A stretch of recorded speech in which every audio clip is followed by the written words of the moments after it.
ఎండిపోయి మాగిపోయిన ఉసిరికాయలు 3, 4 పెడితే అవి తీసుకుని నీళ్లు తాగాడు స్వామి.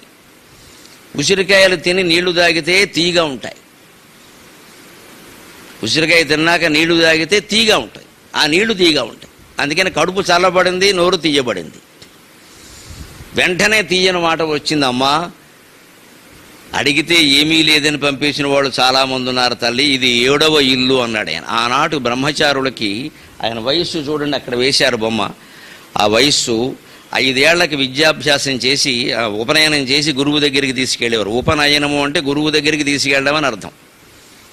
ఉప అంటే సమీపే, నయనం అంటే తీసుకెళ్ళడం. అంచేత ఉపనయనము అంటే గురువు దగ్గరికి తీసుకెళ్ళడం అని అర్థం. ఆ మాటకు అర్థం అది, గురువు దగ్గరికి తీసుకెళ్ళడం. నడిమింటి సర్వమంగళ శాస్త్రి గారని మంచి చమత్కారి అయిన పండితుడు, మహాపండితుడు ఆయన, మంచి చమత్కారం కూడాను. పల్లిపాలెంలో ఉండేవారు యానాం దగ్గర. ఆయన మహా చమత్కారంగా ఉంటాడు. ఎంత బాధ కలిగినా సరే ఆయనకి చెలోక్తులు విసరడమే అలవాటు. వాళ్ళ అబ్బాయికి ఉపనయనం చేశాడు ఆయన. వాళ్ళ అబ్బాయికి పెళ్లి చేశారు. దానికి శుభలేఖ ఇచ్చాడు. మా అబ్బాయి పెళ్లికి, నా ఉపనయనానికి మిమ్మల్ని అందరినీ రావాల్సిందిగా కోరుతున్నామన్నాడు ఆయన. ఊళ్ళో వాళ్ళకి అర్థమయ్యలేదు ఆ శుభలేఖ. ఏడు వీళ్ళ అబ్బాయి పెళ్ళి అంటాడు, ఈయనకు ఉపనయనం అంటాడు.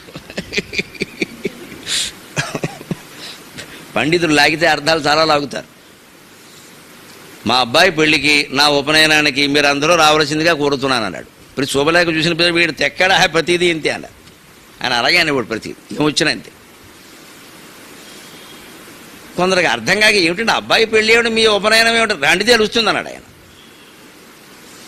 ఇంటికి వచ్చాక చూపించాడు. ఇంతవరకు నాకు చత్వారం లేదు, ఇప్పుడు చత్వారం వచ్చింది, ఉపనయనం అంటే కళ్ళజోడు అని చెప్పాడు.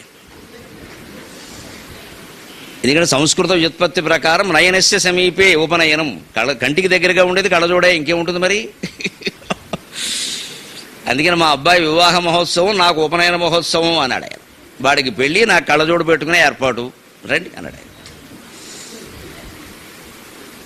ఇలాంటివి భాషాపరమైన చమత్కారాలు చాలా ఉంటాయి నిజంగా ఆ శబ్దం వల్ల. అందుకే నిజానికి ఉపనయనానికి ఏమిటి అంటే నయనం అనే ధాతు